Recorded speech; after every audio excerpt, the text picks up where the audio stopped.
Palabras de Pablo, escrito a la iglesia de Éfeso, y dice: Bendito sea el Dios y Padre de nuestro Señor Jesucristo, que nos bendijo con toda bendición espiritual en los lugares celestiales en Cristo, según nos escogió en Él antes de la fundación del mundo, para que fuésemos santos y sin mancha delante de Él, en amor, habiéndonos predestinado para ser adoptados hijos suyos por medio de Jesucristo, según el puro afecto de su voluntad, para la alabanza de la gloria de su gracia, con la cual nos hizo aceptos en el amado, en quien tenemos redención por su sangre, el perdón de pecados según las riquezas de su gracia, que hizo sobreabundar para con nosotros en toda sabiduría e inteligencia, dándonos a conocer el misterio de su voluntad según su beneplácito, el cual se había propuesto en sí mismo de reunir todas las cosas en Cristo, en la dispensación del cumplimiento de los tiempos, así las que están en los cielos como las que están en la tierra. En él, asimismo, tuvimos herencia, habiendo sido predestinados conforme al propósito del que hace todas las cosas según el designio de su voluntad,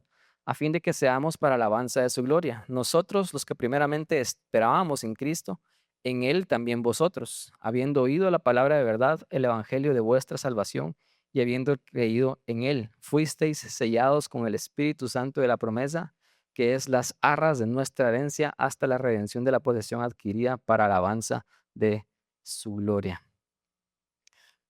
Aunque no lo crean, esto es una sola oración. En el original, Pablo empezó a escribir y se inspiró, ¿verdad? Y no paró de escribir, o sea, no había un punto y coma o un punto que separara dos líneas de pensamiento diferentes. Esta es la misma oración, de principio a fin, del 13 al 14 es la misma oración y es algo que, como vamos a ver el día de hoy, nos habla mucho acerca de qué es exactamente lo que tiene el Evangelio, lo que contiene, ¿verdad? Hemos estado hablando en esta serie por las últimas semanas, estamos yendo como iglesia a tener un buen fundamento doctrinal de qué es lo que creemos, ¿verdad? Y creímos como iglesia que era bueno empezar con la base, con el fundamento de todo, de qué es el Evangelio. Entonces, esta es la semana número 5 donde estamos estudiando esto. La primera semana dijimos qué es el Evangelio y básicamente dijimos que el Evangelio son buenas noticias, porque eso es lo que significa la palabra etimológica Evangelio, ¿verdad? Es buenas noticias. Entonces, eso significa que el Evangelio no es algo que hacemos. Muchas personas creen que el cristianismo es algo que nosotros hacemos, ¿verdad? Algo que una filosofía es seguir reglas, es obedecer, pero el cristianismo en su esencia, el evangelio no es algo que nosotros hacemos, sino es algo que se hizo por nosotros. El evangelio es las noticias, ¿verdad? Las buenas noticias que comunican el plan de salvación de Dios hacia nosotros. Entonces, somos cristianos porque creemos que Jesús hizo algo. No somos cristianos porque hacemos algo para Dios. Y esa es la diferencia entre el cristianismo y todas las demás religiones. Todas las demás religiones. Esta semana, alguien, ¿verdad? Cercano a mí, me enteré que dijo un comentario así como, tenés que respetar, ¿verdad? A todas las personas en lo que ellos creen, cada quien tiene su religión, ¿verdad? Y eso es lo que usualmente piensan todos, ¿verdad? Todos, cada quien es libre de creer lo que quiere, obviamente no estoy diciendo que no, pero estaba esta persona básicamente diciendo que el cristianismo es una religión más. Y nosotros creemos de que el cristianismo no es una religión más. El cristianismo es la, obviamente sí, sí es una religión en el sentido humano como definición, pero es la única religión que no es como el resto de religiones. En el sentido que todas las religiones te dicen algo que tenés que hacer. Es una filosofía de vida. Hace esto y vas a alcanzar la iluminación. Hace todas estas cosas, sé obediente, obedece para que puedas llegar al cielo. Pero el cristianismo es, alguien hizo todo esto por ti. Y lo único que tenés que hacer es creerlo, es recibirlo, ¿verdad? Entonces, en esencia, el evangelio, el cristianismo son buenas noticias.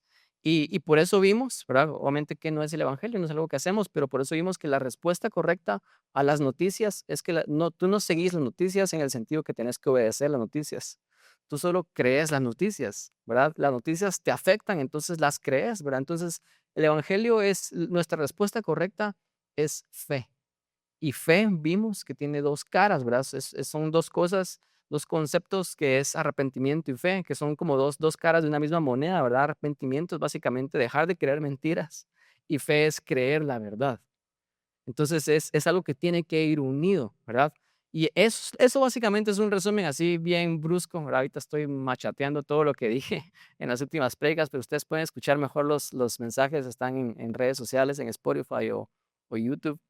Y hoy llegamos a una pregunta que la voy a explicar después porque parece como contradictoria, parece que esta pregunta es lo opuesto a lo que he estado diciendo, pero es cómo vivimos el evangelio. Ustedes van a decir, me acabas de decir que el evangelio no es algo que hacemos, no es algo que vivimos. Entonces, ¿cómo puede ser que el evangelio también es algo que vivimos, verdad? Y viene obviamente porque es algo que sí causa cierto conflicto en nuestras mentes. Alguien de aquí que no va a decir quién, pero que está acá, después de una prédica, se me acercó conmigo, ¿verdad? Y porque hemos estado aprendiendo el evangelio, hemos estado estudiando Gálatas también. En Gálatas, Pablo reforzaba mucho esto. Y esta persona me gustó porque tiene un corazón que está aprendiendo y realmente tenía una duda y me dijo, mira, yo sé, ¿verdad? Por todo lo que hemos estado aprendiendo, que el evangelio no es algo que yo hago.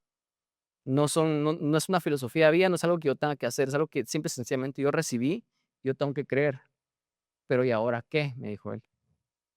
O sea, ahora sigo viviendo igual, ahora, ¿cómo me tengo que comportar? ¿Qué pasa después de eso, verdad? Y obviamente fue una respuesta honesta que eso es lo que causa conflicto en nuestras mentes, porque si el evangelio no es algo que hacemos, entonces decimos: "Entonces puedo hacer lo que yo quiera". Siempre y cuando yo crea en Jesús, yo puedo seguir viviendo como yo quiera. Y eso ha llevado a desprestigiar el evangelio. Dietrich Bonhoeffer, por ejemplo, hablaba y decía que porque Martín Lutero le dio duro a la gracia y que todo es por gracia, que una corriente de cristianos protestantes, de evangélicos, empezó a decir, entonces puedo hacer lo que yo quiero, vivir como yo quiera. Y Dietrich Bonhoeffer, su crítica era que esa es una gracia barata, es una gracia que no cambia y es realmente no entender qué es la gracia, cuál es la respuesta correcta a la gracia. Entonces, esto, cómo vivimos el evangelio, es para las personas que ya están en el evangelio, las personas que ya recibieron el evangelio, las personas que ya creyeron en Jesús. Esto no es una prédica para personas que no han venido a Jesús. Esta es una prédica para los que ya venimos a Jesús, porque ¿qué tenemos que hacer para recibir el evangelio? Creer, fe, arrepentimiento y fe. No tenemos que hacer nada, solo tenemos que recibir. Pero ahora que estamos acá, ¿ahora qué? Entonces, esa es la respuesta que quiero resolver el día de hoy y por eso no pude pensar en un mejor pasaje que Efesios 1, que básicamente es una oración extremadamente larga donde Pablo nos dice detalladamente qué es todo lo que contiene el Evangelio, porque esta fue mi respuesta a esta persona que se me acercó y yo le dije, ahora tenés que descubrir qué es todo lo que hizo Jesús por ti. Tenés que apropiarte de todas esas cosas, tenés que seguirlas creyendo, ¿verdad? Y esas son las cosas que vas a eventualmente experimentar, eventualmente vivir. Entonces, eh, les di ya el resumen de la prédica con esta respuesta, pero eso es lo que vamos a ver el día de hoy, ¿verdad? Vamos a ver ahora qué, ¿verdad? Hay una frase de un pastor que me gusta mucho, que se llamaba Tim Keller, y él dice, el evangelio no es algo que hacemos, sino algo que fue hecho por nosotros, pero aún así el evangelio resulta en una nueva forma de vida. ¿Verdad? Y esto está bien amarrado con Santiago, las palabras de Santiago, con las palabras de Jesús. Jesús decía, ¿cómo ustedes pueden saber o conocer realmente lo que alguien cree? Por sus frutos lo conoceréis. Santiago decía que la fe sin obras está muerta. Entonces, si realmente tenemos fe, si realmente hemos recibido el Evangelio, lo hemos creído, tiene que haber fruto, tiene que haber una nueva vida.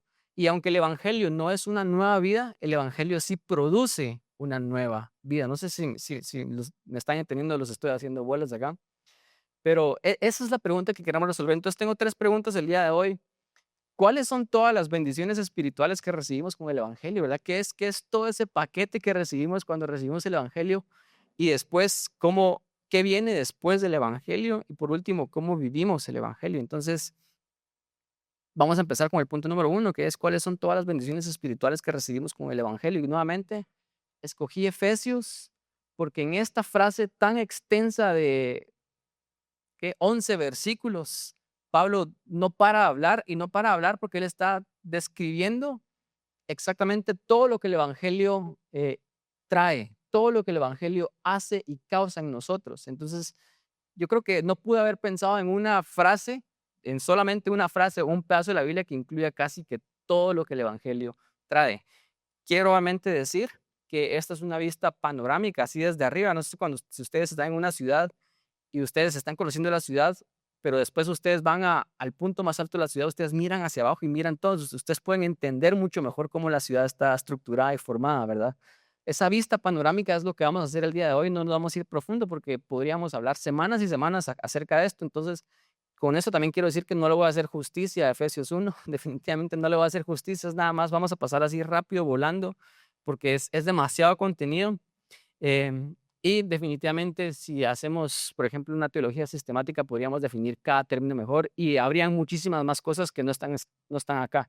Pero tratando de apegarnos solamente a un texto, nos vamos a basar nada más en este Efesios 1. Entonces, lo primero que vemos es que Pablo viene y dice todo lo que el Evangelio incluye en este versículo, el primero, en el 3 dice, bendito sea el Dios y Padre nuestro, Señor Jesucristo, que nos bendijo con toda bendición espiritual en los lugares celestiales en Cristo. O sea, aquí Pablo describe todas las cosas que incluye el Evangelio, ¿verdad? Porque el Evangelio son las buenas noticias de lo que Jesús hizo por nosotros, pero ¿qué fueron todas esas cosas que Jesús hizo por nosotros?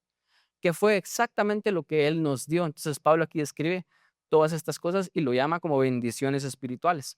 Y antes de listarlas, primero quiero hacer una aclaración súper clave que es que la palabra o estas dos palabras cuando Pablo dice en Cristo, ¿verdad? Dice en Cristo o dice en Él, aparece 10 veces en esta porción.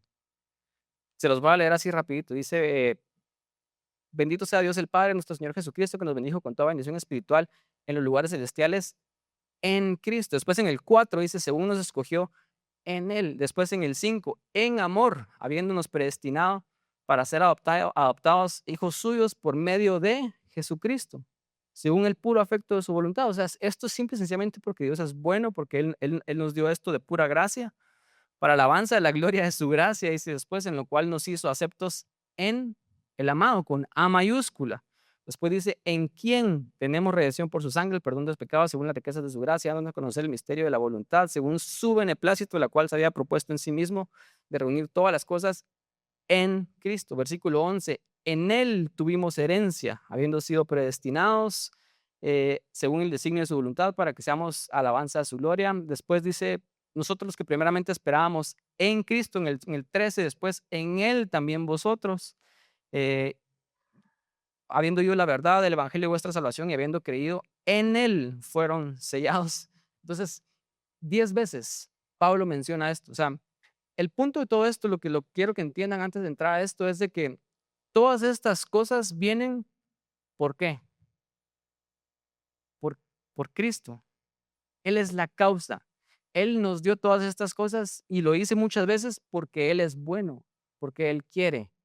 Simple y sencillamente porque por el beneplácito de su voluntad, porque Él así lo quiso, todo para la alabanza de su gloria. Esto es para reforzar el punto de que todas estas cosas que recibimos no son por mérito propio. Nosotros nunca podríamos ser merecedores de estas cosas. Estas cosas las recibimos simple y sencillamente porque Cristo las compró por nosotros. El mérito que Él ganó, que al final de sus días Él nos lo dio a nosotros y Él recibió nuestro castigo. O sea, todo esto es por mérito de Jesús, es por su gracia. Y nuevamente, esto nos hace ver de que este es un pasaje para cristianos, para personas que están en Cristo. Y después quiero hacer una aclaración también bien seria con esto y tampoco lo va a hacer justicia, lo va a decir rápido. Pero no sé si ustedes vieron que hay 3 palabras que para muchos de nosotros nos causan un problema y han causado muchos problemas también doctrinales en la iglesia, porque en el versículo 4 dice que según nos escogió en Él antes de la fundación del mundo. Y aparece la palabra predestinados 2 veces. Después dice, en el 5, dice, en amor, habiéndonos predestinado para ser adoptados hijos suyos por medio de Jesucristo. Después en el 11 dice, en Él asimismo tuvimos herencia, habiendo sido predestinados conforme al propósito del que hace todas las cosas según el designio de su voluntad.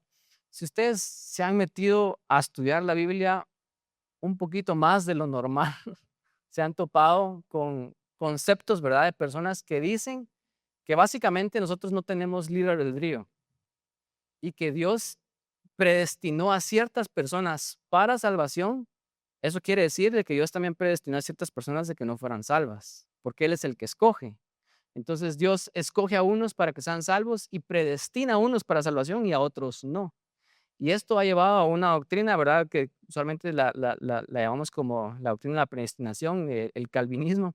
Eh, no quiero hablar muy extensamente acerca de esto, pero yo creo que la correcta interpretación con esto es de que Pablo está hablando a cristianos, a personas que ya están en Cristo. No está hablando acerca de personas que van a llegar a Cristo, que ya fueron predestinados para estar en Cristo, ¿verdad? O personas que escogió para que fueran salvos, sino personas que ya están acá, ¿verdad? Y hay muchos problemas con eso, pero al final, un ejemplo de esto que podría ser de que la palabra predestinación, por ejemplo, significa que Dios tiene un destino para nosotros, que ya está predeterminado, ¿verdad? Él ya sabe a dónde Él quiere que nosotros vayamos, ¿verdad? Y Él desde antes de la fundación del mundo, Él ya tenía este plan para nosotros. Entonces, un ejemplo que ilustra bien esto, porque aquí Pablo no está hablando acerca de predestinación para salvación, sino está hablando acerca de predestinación, y lo podemos leer acá, dice, predestinados para ser hijos, predestinados para ser santos y sin mancha, predestinados para recibir la herencia. No está hablando acerca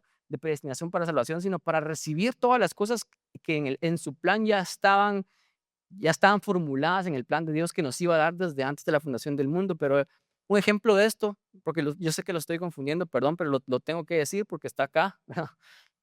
Entonces, un ejemplo de esto es de que Dios tiene un destino para nosotros, y así como el día de hoy ustedes pueden comprar un boleto para irse a, digamos, al lugar donde ustedes quieren ir, ¿verdad? Ustedes cojan el destino al cual ustedes quisieran ir, ¿verdad? Entonces, el destino ya está creado, ya fue predeterminado. Alguien vino y dijo, vamos a ir a este lugar, y la forma en la que vamos a ir a este lugar es que este avión va a salir a tal hora, ¿verdad? Y va a haber un piloto, va a haber un equipo, va a haber una forma en la que la gente se va a organizar para irse, meterse en este avión, y este avión nos va a llevar a este destino.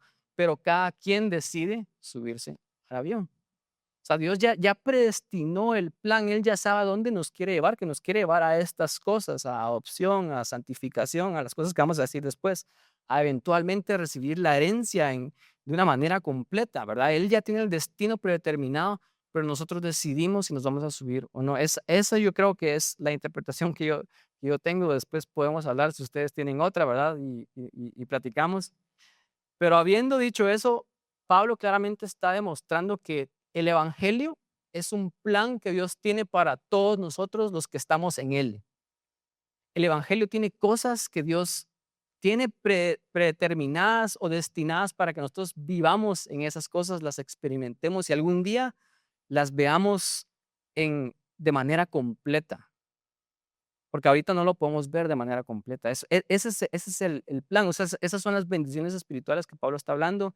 Ese es lo que él quiere hacer. Entonces, las puse en orden en el que podemos entenderlo en este mensaje, porque no es que Pablo no lo haya puesto en orden, no estoy diciendo eso. Pero eh, ¿qué es lo que el evangelio incluye, verdad? Y aquí es donde empezamos a ver de que el evangelio, lo que Jesús hizo, son muchísimas cosas, y eso es lo que tenemos que hacer ahora que ya estamos en él. Número uno, Pablo en el versículo 7 dice que tenemos redención de pecados. Dice, en quien tenemos redención por su sangre, el perdón de pecados según las riquezas de su gracia. Eso quiere decir de que hemos sido declarados justos. Nuestros pecados fueron perdonados. Obviamente esos yo creo que ustedes ya lo sabían, ¿verdad? Eso es parte del evangelio. El evangelio, creer el evangelio es creer que Jesús pagó el precio de mis pecados, de lo que yo hice. Entonces yo ahora puedo ser declarado justo, y hay muchas personas que no entienden esto y dicen, ¿cómo así, verdad? ¿Cómo tú puedes decir que sos justo si cumpliste los pecados, verdad? Pero la analogía de la corte sería de que si alguien es sentenciado y se va a la cárcel y su sentencia son 10 años preso, pero después de los 10 años él sale, él es una persona que cumplió su sentencia, sí o no. Sí, ¿verdad? O sea, nadie lo puede acusar de que él tiene que pagar porque él ya pagó el precio. En un sentido, él es culpable, pero al mismo tiempo es justo porque ya pagó el precio de la condena. Entonces, lo que nosotros creemos que Jesús pagó el precio de nuestros pecados, y no somos justos porque nosotros no tengamos pecado, sino somos justos porque alguien ya pagó el precio de nuestro pecado. Entonces, somos justificados. Nadie nos puede acusar de ser culpables. Eso es grande, ¿verdad? Eso es una bendición espiritual, pero después dice que obviamente esa bendición espiritual de la redención, en el versículo 6 dice que nos hace aceptos delante de Dios. Eso quiere decir de que podemos hoy ir con Dios y acceder a Él y Él nos recibe completamente como personas justas. Antes no podíamos hacer eso, antes no podíamos llegar a Dios, ¿verdad? Eso es lo que hemos estado hablando, o sea, no podíamos llegar a Dios, por eso es que Jesús viene a nosotros, porque nosotros no podemos llegar a Él. Entonces, es una bendición espiritual poder acceder a Dios. ¿Cuántos de ustedes oran? Y tenemos la fe de que Dios escucha esas oraciones y Él responde también esas oraciones. Entonces, antes nosotros no podíamos hacer eso, no podíamos acceder a Dios porque estábamos muertos espiritualmente. Éramos pecadores, pero Jesús lidió con el pecado. Entonces, ahora somos aceptos delante de Dios. El versículo 5, ¿verdad? Y parece como que estoy en reversa, pero el versículo 5 dice que en amor, habiéndonos predestinados para ser adoptados hijos suyos por medio de Jesucristo, según el puro afecto de su voluntad. O sea, que no solamente somos liberados del pecado, somos libres, somos justos, sino también parte del regalo de gracia es que Él nos adopta, nos hace sus hijos. No sé si ustedes pueden entender esto, pero Dios es el Dios que creó el universo y yo soy su hijo. O sea, eso es algo que debería causar un gozo extremo en nosotros porque eso no es cualquier cosa. Yo soy adoptado. ¿Qué quiere decir eso? Que yo tengo una nueva identidad. Yo ya no soy el pecador, la persona que yo era antes, yo puedo ser un hijo de Dios. Y yo como esta nueva identidad, después vamos a ver que tenemos cosas que vienen con esa nueva identidad. En el versículo 8, por ejemplo, vemos que hizo sobreabundar para con nosotros en toda sabiduría e inteligencia, dándose a conocer el misterio de su voluntad, según su beneplácito, el cual se había propuesto en sí mismo de reunir todas las cosas en Cristo según la dispensación del cumplimiento de los tiempos, así los que están en el cielo como los que están en la tierra. Otra cosa que recibimos es que recibimos el conocimiento de la voluntad de Dios. Antes era un misterio, pero ahora sabemos cuál es el plan de Dios, qué es lo que Dios quiere para nosotros. Y ese conocimiento, dice Pablo, que viene con sabiduría y con inteligencia. Eso es otra cosa que recibimos en el Evangelio. Recibimos el misterio del conocimiento de Dios que viene a nuestras vidas con sabiduría y con inteligencia. ¿Creen ustedes que eso puede afectar la forma en la que vivimos nuestra vida?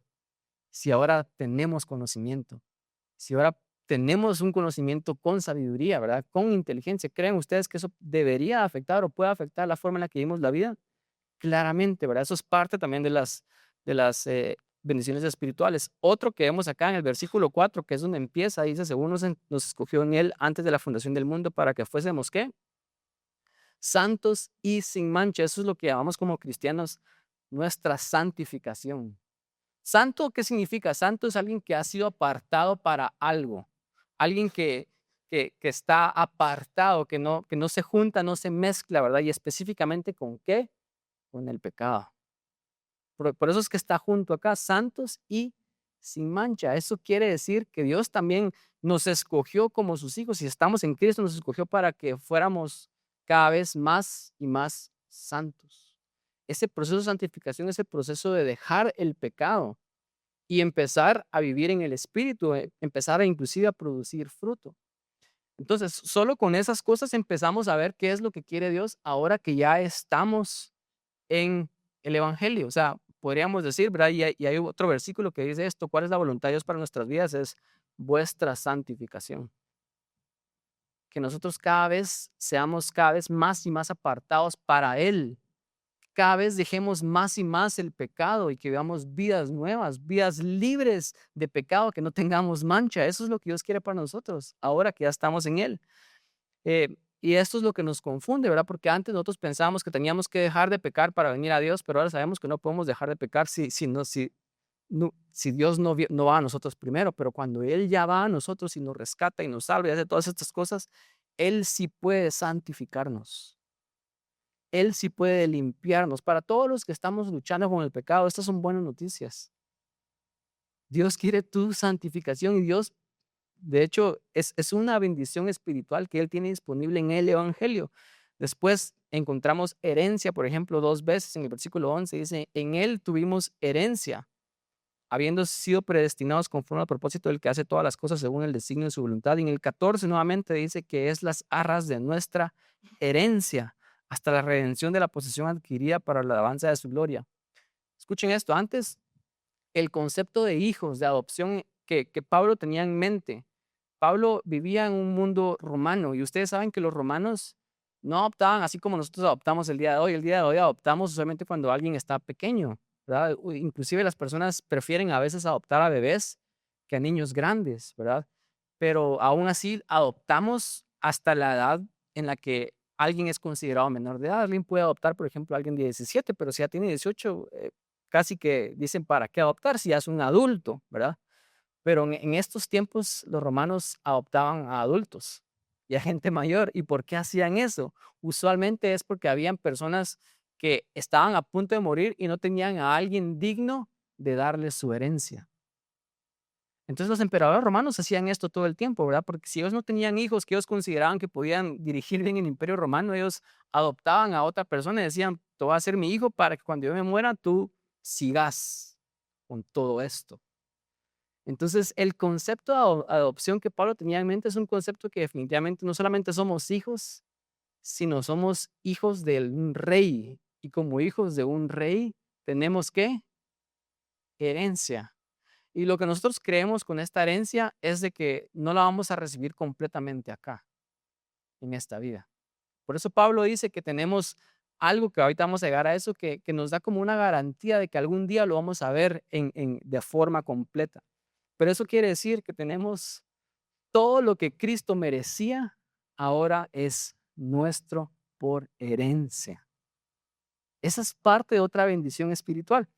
Después, la última, que creo que es la mejor, es que parte de esta bendición espiritual que recibimos con el Evangelio es que recibimos a Dios mismo.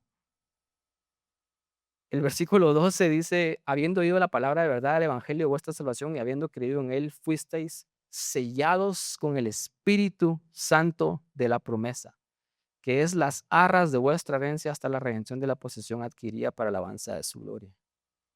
O sea, Dios mismo viene a nosotros, a nuestras vidas y mora en nosotros el Espíritu Santo. Ahora Dios mismo está acá adentro. O sea, no solamente tenemos acceso a Dios y podemos orar con Dios, sino Dios mismo está acá, dentro de mí. O sea, eso es lo mejor. Y Pablo dice que el Espíritu Santo es como el sello que nos hace saber de que todas estas cosas son ciertas porque ahorita nos vamos a ver de forma completa. Y por eso después dice, ¿verdad? El Espíritu Santo nos da esa garantía, son las arras de que algún día vamos a obtener todas estas cosas en su plenitud. Pero el Espíritu Santo nos hace saber de que esto es real. Y todo esto es para alabanza de la gloria de su gracia. O sea, toda esta nueva vida que causa el Evangelio de alcanzar y vivir todas estas cosas debería de resultar en que vivamos para glorificar la gracia de Dios. Y lo dice 3 veces, versículo 6, para alabanza de la gloria de su gracia, versículo 12, a fin de que seamos alabanza de su gloria, versículo 14, que es las arras de nuestra herencia hasta la redención de la posesión adquirida para alabanza de su gloria. O sea, toda esta nueva vida en el Evangelio debería de resultar en una vida que glorifica a Dios, en una vida que glorifica las riquezas y da gloria y adoración a su gracia. O sea, esto es una nueva forma de vivir completamente. Y eso es lo que tenemos que descubrir ahora que ya estamos en el Evangelio. Esto es lo que tenemos que descubrir. ¿Cómo experimentamos todas estas cosas? ¿Cómo nos seguimos apropiando de todas estas cosas que Cristo compró por nosotros? ¿Cómo las vivimos? Nuevamente, el Evangelio no es una nueva vida, pero el Evangelio sí resulta en una nueva forma de vivir. Entonces, por eso mi punto número 2 va a aclarar mucho esto y dice, ¿qué sigue después de creer el Evangelio? ¿Verdad que esa es la pregunta, verdad? Y ahora que ya vimos todo esto, y nuevamente Pablo está escribiendo a cristianos, pero porque él está escribiendo a cristianos, él sabe que todos estos cristianos nuevos, tal vez caen en Éfeso, que no tienen mucho tiempo de ser cristianos, ellos no saben realmente qué es todo lo que el Evangelio incluye, qué es todo lo que Jesús hizo. Y por eso él empieza a escribir esta oración larga y se inspira. Y esa oración larga dura estos 11 versículos donde él está inspirado escribiéndole a cristianos qué es todo lo que el Evangelio da. Pero después, si seguimos leyendo Efesios 1, del 15 al 23, que lo vamos a leer, Pablo les termina diciendo esto, que básicamente es una oración que Pablo hace por ellos, pero les termina diciendo esto que nos da una clave de qué sigue después, o sea, cómo nos apropiamos de todas estas cosas, cómo vivimos estas cosas y las experimentamos. Y Pablo dice, Por esta causa, yo, aquí estoy ahora otra oración, ¿verdad? Estoy a punto y aparte. Por esta causa también yo, habiendo oído de vuestra fe en el Señor Jesús y de vuestro amor para con todos los santos, dice, no ceso de dar gracias a Dios por vosotros. O sea, Pablo está agradecido de que estas personas ahora han creído el Evangelio. Y después dice, haciendo memoria de vosotros en mis oraciones. O sea, diciendo, siempre estoy orando por ustedes para esto. Dice, para que el Dios de nuestro Señor Jesucristo, el Padre de gloria, os dé espíritu de sabiduría y de revelación en el conocimiento de Él, alumbrando los ojos de vuestro entendimiento, para que sepáis cuál es la esperanza a la que los ha llamado y cuáles son las riquezas de la gloria de la herencia de los santos, y cuál es la supereminente grandeza de su poder para con vosotros los que creemos según la operación del poder de su fuerza, la cual operó en Cristo, resucitándole de los muertos y sentándole a la diestra en los lugares celestiales, sobre todo principado, autoridad, poder y señorío, y sobre todo nombre que se nombra, no solo en este siglo, sino también en el venidero, y sometió todas las cosas bajo sus pies y lo dio por cabeza sobre todas las cosas a la iglesia, la cual es su cuerpo, la plenitud de aquel que todo lo llena en todo. Entonces, yo sé, Pablo es cuesta muchísimo leerlo, ¿verdad? Y entenderlo a una primera lectura.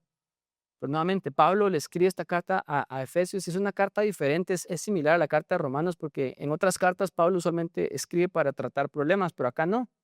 Acá nada más les está recordando las cosas que ellos necesitan saber. Y como cristianos, primero ellos necesitaban saber qué es todo lo que el Evangelio incluye, qué es todo lo que Jesús hizo por nosotros. Porque si yo les pregunto a ustedes, ahora que ya tenemos un conocimiento mejor del Evangelio, yo les digo, bueno, sí, el Evangelio no es algo que yo hago, sino algo que Jesús hizo por mí. Pero yo les pregunto, ¿qué hizo Jesús por ti? Y usualmente la respuesta es, Jesús murió por mí y ahí se queda. Pero Pablo escribe esta oración larga para hablar exactamente todas las cosas que Jesús hizo por nosotros. Pero después Pablo dice, la forma en la que ustedes van a experimentar y vivir estas cosas, no sé si lo vieron ahí, pero él dice que primero él ora por ellos y él básicamente está orando para que Dios, el Padre, les dé un espíritu de sabiduría, de revelación en el conocimiento de Él, para que ellos sean alumbrados en sus ojos y puedan entender. No sé si está implícito ahí, pero cómo nosotros podemos recibir, vivir y apropiarnos de todas estas bendiciones espirituales, según lo que está diciendo Pablo. Primero, con la verdad, oír la verdad. Pablo les está recordando el evangelio, Pablo les está recordando todas las cosas que recibieron que ellos no saben. De una vez le pregunté a alguien, o mejor alguien vino conmigo y me dijo, pastor, yo creo que deberíamos de empezar a decirle a las personas que cómo tienen que comportarse, porque en la iglesia la gente a veces necesita que les digamos qué hacer, me dijo él. Y yo le dije, yo creo que las personas necesitan escuchar la verdad cada vez más y cada vez mejor, porque el problema es que no predicamos la verdad o no la predicamos tan clara y las personas no saben cuál es la verdad. Aunque ya están en Jesús, ¿verdad? Y esa verdad ya la recibieron, no saben todo lo que Jesús hizo por ellos. Y por eso Pablo empieza diciendo, ustedes lo que necesitan no es hacer cosas. Ahora, para alcanzar esto, ahora hagan todas estas cosas, sino Pablo dice, lo que ustedes necesitan es sabiduría, conocimiento, ser alumbrados. Ustedes necesitan entender la verdad. Y la Biblia dice que antes de entender la verdad tenemos que escuchar la verdad. Si ustedes, todas las cosas que mencionamos ahorita, ustedes dicen, yo quisiera experimentar eso en mi vida. ¿Qué tienen que hacer entonces ustedes? Leer la Biblia, escuchar la verdad. No es hacer algo, la respuesta inmediata, sino es entender mejor la verdad. Pero no solamente es leer la Biblia, escuchar la verdad. Hay muchas personas, ahorita hemos tenido estas prédicas, ¿verdad? Hemos estado dándole duro a la palabra de Dios y hemos estado más profundo y también tenemos estudios bíblicos y alguien en el estudio bíblico me dijo, me hizo un comentario, dijo, me ha gustado mucho todas estas cosas que hemos estado escuchando porque me han estado confrontando y Dios me está cambiando. Y por ejemplo, ese es un comentario de varios que yo he escuchado recientemente y eso significa que la verdad está haciendo su efecto, que la palabra está haciendo el efecto porque no, el cambio en las personas no viene por control o porque nosotros les digamos qué tienen que ellos hacer. El cambio viene porque cada vez entendas mejor la verdad, porque la estás escuchando cada vez más. Entonces, primero la verdad viene por el oír y eso es lo que Pablo está haciendo. Pablo les está recordando la verdad, pero después él dice que también un componente clave para realmente entender la verdad es de que la verdad tiene que ser revelada o alumbrada por Dios.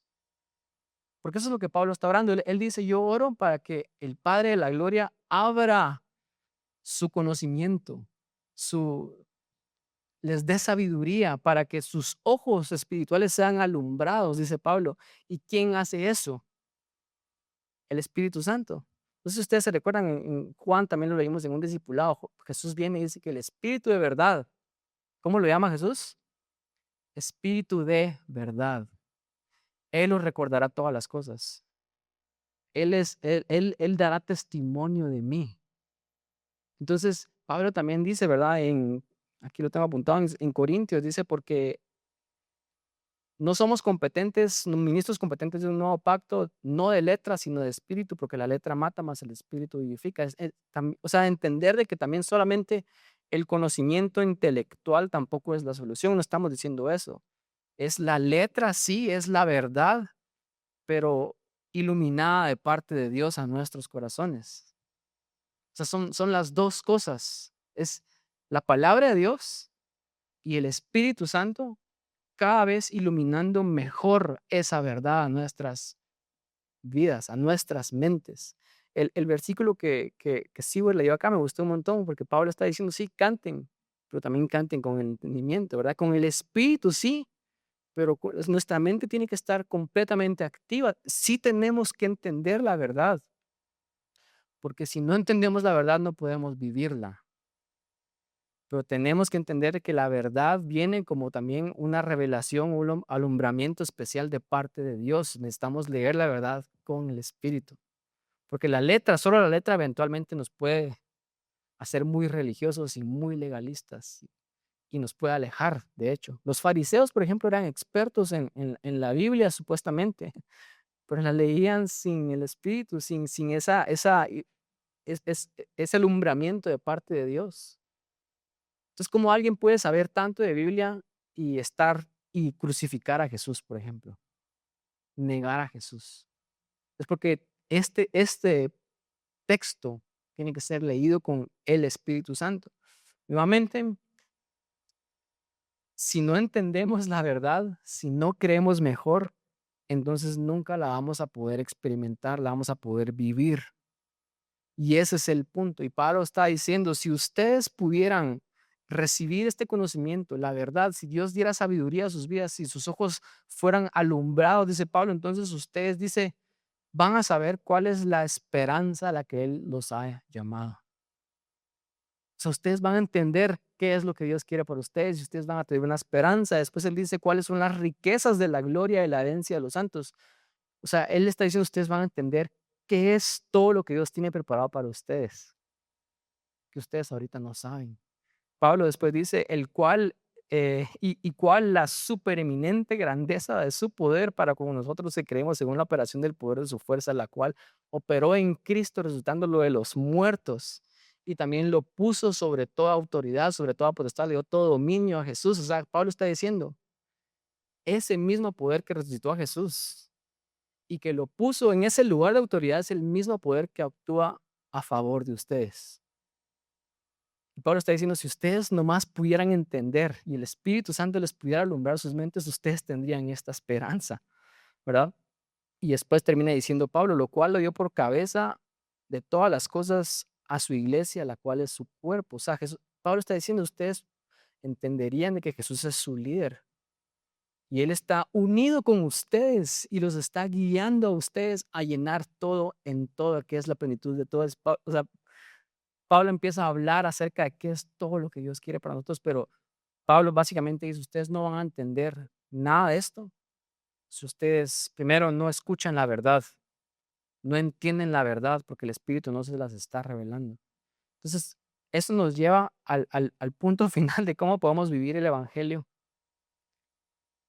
Y la respuesta básica que está en Romanos 1:17, ¿verdad? Porque el Evangelio de la justicia de Dios se revela por fe y para fe.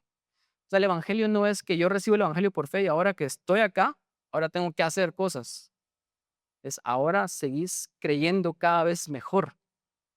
Por eso Pablo después viene y cita a Habacuc y dice: "Mas el justo por la fe vivirá". O sea, si venimos a Jesús poniendo nuestra fe en Él, ¿cómo tenemos que vivir ahora? Siguiendo poniendo nuestra fe en Él. Y no podemos seguir poniendo nuestra fe en Jesús si no conocemos la verdad, si cada vez no entendemos mejor. Entonces ahora el caminar realmente es de cada vez entender mejor, tener mejor fe. Y una analogía que quiero terminar para ejemplificar esto. Hay un teólogo inglés misionero que se llama Leslie Newbigin, que él dice: la historia cristiana no es algo a lo cual vemos, sino es un conjunto de lentes por el cual vemos. Cuando yo tenía 13 años, yo me di cuenta que yo necesitaba lentes, ¿verdad? Haciendo una retrospección de mi vida, pero a esa edad estaba consciente que yo necesitaba lentes, pero al mismo tiempo no. Y porque cuando la maestra copiaba en el pizarrón, ¿verdad? Yo me sentaba atrás y no alcanzaba a leer. Entonces, cada vez que había que copiar el pizarrón, yo me iba a un escritorio de adelante y empezaba a apuntar. Entonces, pero yo no dije nada nunca. Yo no dije que yo necesitaba lentes y mis papás no se dieron cuenta, ¿verdad? No sé. Pero no fue hasta que yo estaba en cuarto de bachillerato que finalmente ya como que tal vez se dieron cuenta mis papás o yo dije, no me recuerdo cómo fue, pero ya me llevaron y me pusieron lentes. Y cuando me pusieron lentes se dieron cuenta que yo tenía 250 de miopía y 250 de astigmatismo. Eso es un montón. O sea, yo nunca había usado lentes, yo necesitaba lentes probablemente desde muy pequeño. A los 13 yo ya sabía de que ya necesitaba lentes, pero no dije nada. Y cuando me pusieron los lentes yo tenía 15 años, ¿verdad? En cuarto de bachillerato. Y cuando me pusieron los lentes, yo dije: "Guau, así es como se mira", ¿verdad? O sea, yo hasta dije: "Miro como que estuviera en una película", porque antes yo miraba todo borroso y yo pensaba que era normal ver así. Pero cuando yo me puse lentes, yo finalmente pude ver. Yo dije: "Se mira como que estuviera en una película, así en HD". Y mi punto es de que eso es lo que nos pasa a nosotros ahora que estamos en Cristo. Nosotros teníamos una forma de ver la vida y para nosotros esa forma de ver la vida era normal. Pero ahora que estamos en Cristo, ahora que decimos poner nuestra fe en Él, la historia no termina cuando estamos ya en Cristo. La historia realmente está empezando. Nuestra nueva vida está recién empezando. Jesús llamó estar en Cristo como un nacimiento nuevo, un nuevo nacimiento, nacer de nuevo. Y ahora que estoy naciendo de nuevo, yo tengo que dejar de ver la vida como yo la miraba antes. Y yo tengo que ver la vida a través de los ojos de ¿qué? Del evangelio. Eso es la fe cristiana, eso es vivir con fe, bueno, ahora cómo tengo que vivir. Antes yo hacía estas cosas, ahora, ¿qué es lo que tengo que hacer? ¿Qué es lo que dice el evangelio de la manera en la que yo tengo que vivir? ¿Y por qué? Entonces empezamos a filtrar nuestra vida a través del evangelio. ¿Qué es lo que el evangelio dice con nosotros? Por ejemplo, de las bendiciones que yo di, una de las cosas que las bendiciones que Pablo dice es que somos perdonados. ¿Qué significa eso? Eso significa de que ya no deberíamos de vivir sintiéndonos culpable o con vergüenza. ¿Cuántos de acá aún se sienten culpables por las cosas que ustedes hicieron en el pasado? ¿Cuántos acá se llenan de vergüenza por esa vida pasada que ustedes tenían? ¿Saben qué significa eso? Que ustedes no están viendo la vida, su culpa y su vergüenza a través del evangelio, porque ustedes ya fueron perdonados. Ustedes ya fueron justificados. ¿Qué estoy diciendo acá? Que esto es práctico, esto es aplicable a nuestra vida. Esto no es solamente conocimiento. El problema es que no lo hemos contextualizado a nuestra vida. ¿Qué significa también de que si tú fuiste perdonado, eso también significa de que tú también tienes que perdonar? Jesús dijo, contó esta parábola, dijo, ¿cómo a ustedes se les perdonó una deuda imperdonable? ¿Cómo ustedes no van a perdonar una deuda chiquita? Entonces eso significa que no solamente ustedes tienen que vivir sin culpa, sin vergüenza, sino ustedes, si alguien les hace algo a ustedes tienen que perdonar, porque Dios los perdonó a ustedes. Eso es el evangelio aplicado, ¿verdad? Una forma religiosa sería que un líder venga y te dice, tienes que perdonar, y tienes que perdonar porque Dios dice que tienes que perdonar. Y, y le estamos diciendo a la gente qué hacer, pero la gente no entiende por qué. La gente tiene que entender y filtrar su vida a través del evangelio. Por ejemplo, otra cosa es de que somos aceptados. Eso significa de que ya no tenemos por qué sentirnos como rechazados o ya nos tenemos que aislar. ¿Cuántos de ustedes a veces cuando están en un grupo grande, ustedes se sienten así como que no pertenecen y ustedes se sienten como que nadie los entiende? ¿Saben qué es eso? De que ustedes no entienden doctrinalmente de que ustedes son aceptados por Dios. Porque si ustedes entienden, yo soy aceptado por Dios, entonces si alguien me rechaza, a mí no me importa, porque ¿qué me importa más? ¿El rechazo de Dios o el rechazo de esta persona? Y si Dios me acepta, cualquier rechazo que alguien más me haga hacia mí, no me afecta. Eso es aplicar el evangelio a nuestra vida. No sé si estoy transmitiendo mi punto. O sea, muchos de nosotros no vivimos el evangelio porque no lo entendemos, no lo pensamos, no lo procesamos internamente. Otra cosa es este tema de adopción. Si soy hijo, eso quiere decir de que tengo un papá. ¿Cuántos de acá se preocupan por la vida? ¿Verdad? Pero mi hija se levanta todos los días y me dice: "Papi, tengo hambre", ¿verdad? Haceme algo de comer, ¿verdad? Y ella asume de que siempre va a haber comida, de que siempre va a haber el dinero para pagarle su colegio, que siempre va a haber una casa y me pide comida. O sea, no es: "Te ayudo", ¿verdad? Ahorita todavía está chiquita, después la vamos a poner a ayudar. Pero ella vive confiada, sin preocupaciones y ella es mi hija, ¿verdad? Ella tiene una identidad de hija, pero no sé si ustedes han pensado y procesado que ustedes son hijos de Dios. ¿Qué significa eso? O sea, si son hijos de Dios mismo, Jesús tiene todo un pasaje en Mateo 6 y dice: "Si Dios cuida las aves del cielo, ¿cómo no va a cuidar de ustedes?". Si ustedes son hijos de Dios, ¿qué es eso? Es que no hemos entendido y procesado el evangelio internamente. El evangelio también dice que Dios nos da sabiduría e inteligencia y seguimos viviendo como necios. ¿Qué significa sabiduría? Significa que es una inteligencia práctica de poder vivir la vida ahorita.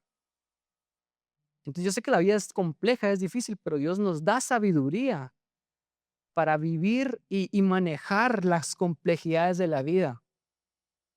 Eso es parte del evangelio. Dios nos hizo santos. ¿Cuántos de acá vivimos todavía en pecado, luchando con el pecado, sintiéndonos mal porque no podemos dejar de hacerlo? ¿Verdad? O todos esos cristianos que como dicen: como es por gracia, yo puedo seguir haciendo lo que yo quiera hacer, Dios siempre me perdona. Eso no es entender la gracia, porque Dios quiere nuestra santificación. Nuevamente termina con una esperanza que es básicamente la herencia. ¿Cuántos de acá estamos preocupados por el futuro, llenos de ansiedad? No sé si ustedes saben, pero hablamos mucho, por ejemplo, hemos hablado aquí en la iglesia acerca de salud mental y casi que todos los cristianos, todos, los que, bueno, no todos, estoy generalizando, pero la gran mayoría, todos han tenido un ataque de ansiedad. Todos tienen problemas de depresión. Todos tienen problemas mentales de miedo. Y hoy tratamos como de normalizar, decimos: "No, es que es normal, salud mental", según la esperanza que tenemos. Nosotros supiéramos la esperanza a la cual estamos llamados y qué es lo que nos depara en el futuro, nada de esta vida nos podría preocupar al punto donde ese miedo nos absorbe y nos causa todos estos ataques de ansiedad y de pánico. Yo entiendo que es más complejo eso, pero yo estoy diciendo la verdad, estoy diciendo la Biblia. Si nosotros realmente entendiéramos la esperanza que tenemos como hijos de Dios, no viviríamos con miedo, no viviríamos con ansiedad y no viviríamos con depresión. Viviríamos con gozo sabiendo que lo mejor está siempre por venir. Nuestra herencia la vamos a obtener un día y el Espíritu mismo es el sello y la garantía que nos dice que sí la vamos a obtener. Eso es vivir el evangelio, es cada vez entenderlo mejor, creerlo cada vez mejor y seguir poniendo nuestra fe en él, ¿verdad? En Jesús. Entonces, voy a pedir que nos pongamos de pie, vamos a terminar orando.